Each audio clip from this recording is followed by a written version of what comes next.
Hello students, welcome to my channel. हम लोग कर रहे हैं क्लास 9th की मैथ्स की एनसीईआरटी, जिसका चैप्टर 1 कंप्लीट हो चुका है। चैप्टर 2 चल रहा है और आज इसमें हम करने जा रहे हैं सेक्शन 2.5। ठीक है, इस वीडियो में हम लोग कंसेप्ट्स क्लियर करेंगे एंड फिर नेक्स्ट वीडियो आएगी जिसमें हम लोग इसकी एक्सरसाइज करेंगे।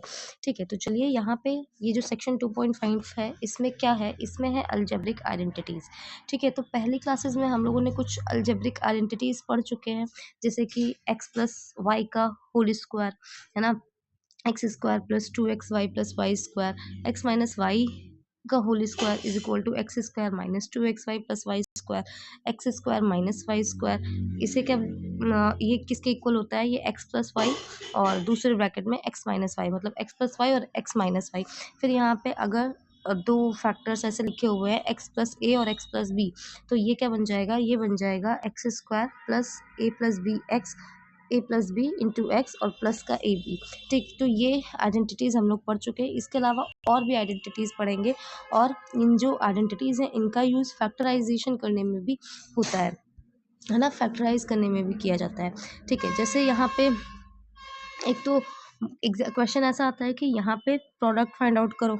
ठीक है, आइडेंटिटीज़ का यूज़ करके। फिर कोई भी आपको अलजेब्रिक एक्सप्रेशन दिया होगा उसको कहेंगे फैक्टराइज करो। ठीक है, इसके अलावा जो आइडेंटिटीज़ है, या फिर बोला प्रोडक्ट करो इन नंबर्स का, जिसको डायरेक्टली नहीं करना, प्रोडक्ट डायरेक्टली नहीं करना, तो यहाँ पे हम आइडेंटिटी का यूज़ करके करेंगे, है ना।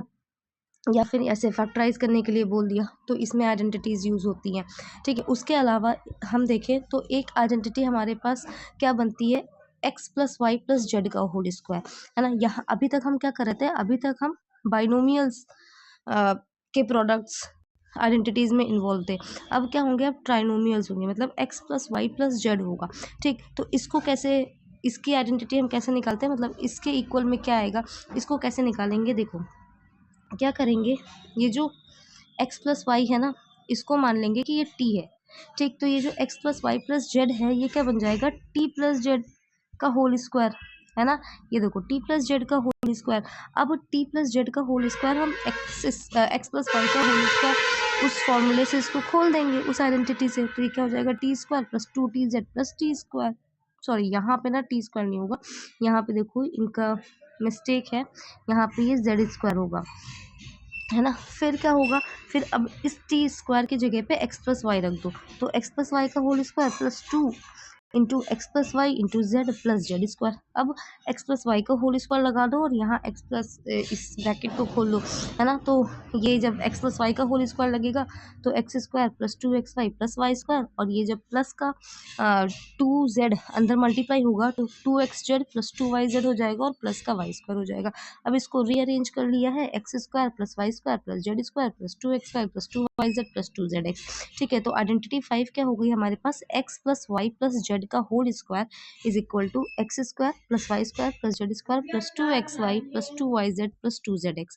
ठीक है, ठीक है, तो अब यहाँ पे जैसे क्वेश्चन आया कि एक्सपैंडेड फॉर्म में लिखो इसको 3a plus 4b plus 5c का होल स्क्वायर, है ना। ये जो राइट हैंड साइड लिखा है ये इसका एक्सपैंडेड फॉर्म लिखा है। ठीक है, तो यहाँ पे देखें तो ये क्या है, ये x की जगह पे 3x रखे, y की जगह पे 4y रखे और z की जगह पे 5c रखे। ठीक है, इस वाले आइडेंटिटी में इसको पुट करें इसके राइट हैंड साइड में, मतलब एक्सपैंडेड फॉर्म में, और फिर थोड़ा सा सॉल्व करेंगे तो ये हो जाएगा। ठीक है, ऐसे क्वेश्चंस आते हैं, फैक्टराइज करने के लिए क्वेश्चंस आते हैं जब हम लोग एक्सरसाइज में करेंगे ना, तो एक एक क्वेश्चन देखेंगे। यहाँ पे हम सिर्फ आइडेंटिटीज़ को देख रहे हैं कि जो आइडेंटिटीज़ हम पहले पढ़ चुके हैं उसके अलावा जो आइडेंटिटीज़ हैं उनको कैसे निकाला जा रहा है। ठीक, तो अगली आइडेंटिटी क्या है, एक्स प्लस वाई का होल क्यूब। ठीक है, तो अब इसको कैसे निकाल रहे हैं, इसको क्या कर रहे हैं कि ये जो एक्स प्लस वाई का होल क्यूब है इसमें से एक एक्स प्लस वाई हटा ले रहे हैं, तो क्या बच जा रहा है, एक्स प्लस वाई का होल स्क्वायर। ठीक है, अब इस एक्स प्लस वाई का होल स्क्वायर हमें पता है x square plus 2xy plus Y square, ये लिख दिया। अब इस एक्स प्लस वाई और x square plus 2xy plus Y square इन दोनों को मल्टीप्लाई करा दिया, तो ये एक्स इस पूरे के साथ मल्टीप्लाई हो जाएगा और प्लस वाई इस पूरे के साथ मल्टीप्लाई होगा। जब मल्टीप्लाई करेंगे तो x cube plus 2x square y plus x y square plus x square y plus 2xy square plus y cube आ जाएगा। फिर यहाँ से देखिए तो ये एक्स यहाँ पे 2x² है, यहाँ पे x² है, तो ये बन गया 3x²। यहाँ xy² है, यहाँ 2xy² है, तो ये बन गया 3xy²। ठीक, तो ये क्या बन गया, ये बन गया। अब इसमें से देखें तो इसमें से 3xy कॉमन मिल रहा है बीच वाले टर्म में से। ठीक, तो क्या किया इन्होंने, रीअरेंज कर दिया, x³ + y³, फिर से इन्होंने यहाँ पे प्लस का 3xy कॉमन लिया और अंदर क्या बचा, x + y। तो मतलब x + y का होल क्यूब क्या मिला हमारे पास, x³ + y³ + 3xy ब्रैकेट में x + y। ठीक है, अब इस y को -y से रिप्लेस करेंगे तो क्या बन जाएगा, x की जगह पे -y रखेंगे तो यहाँ x - y का होल क्यूब बन गया। यहाँ क्या हो जाएगा, x³ - y³ क्योंकि यहाँ पावर 3 है तो माइनस आ जाएगा, और यहाँ पे भी -x - y और यहाँ अंदर आ जाएगा x - y। लेकिन जब ये ब्रैकेट खुलेगा ना तो x³ माइनस का ये वाला y³ देखो यहाँ पे, ये क्या हो जाएगा, x³ माइनस का y³ और माइनस का ये हो जाएगा 3x² और फिर ये माइनस माइनस प्लस हो जाएगा 3xy², है ना। तो यहाँ पे एक प्लस वाला टर्म आ रहा है, x³ - 3x² प्लस 3xy² और माइनस का y³। ठीक है, तो ये x - y का होल क्यूब है। ठीक, तो फिर यहाँ पे एक्सपेंडेड फॉर्म बोल रहे हैं कि इसका एक्सपेंडेड फॉर्म लिखो, तो इस आइडेंटिटी का यूज़ करके हम लिखेंगे। ठीक है, वैसे ही यहाँ पे इसको बोल रहे इवैल्यूएट करो सुटेबल आइडेंटिटीज़ का यूज़ करके। ठीक, ऐसे क्वेश्चंस हमें एक्सरसाइज में मिलेंगे। ठीक, फिर फैक्टराइजेशन, फैक्टराइज करने का भी क्वेश्चन आएगा।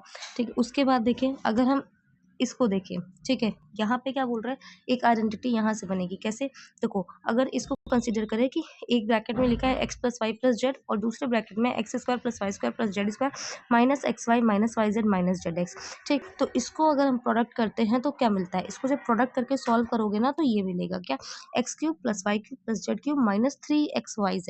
ठीक, तो एक आइडेंटिटी हमारी क्या बनती है, x³ + y³ + z³ - 3xyz = x + y + z एक ब्रैकेट में और दूसरे ब्रैकेट में x² + y² + z² - xy - yz और -zx।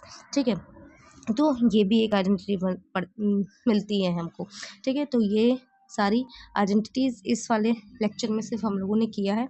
अगले लेक्चर में, अगले वीडियो में हम लोग करेंगे एक्सरसाइज 2.4। तो stay with me. Thank you so much.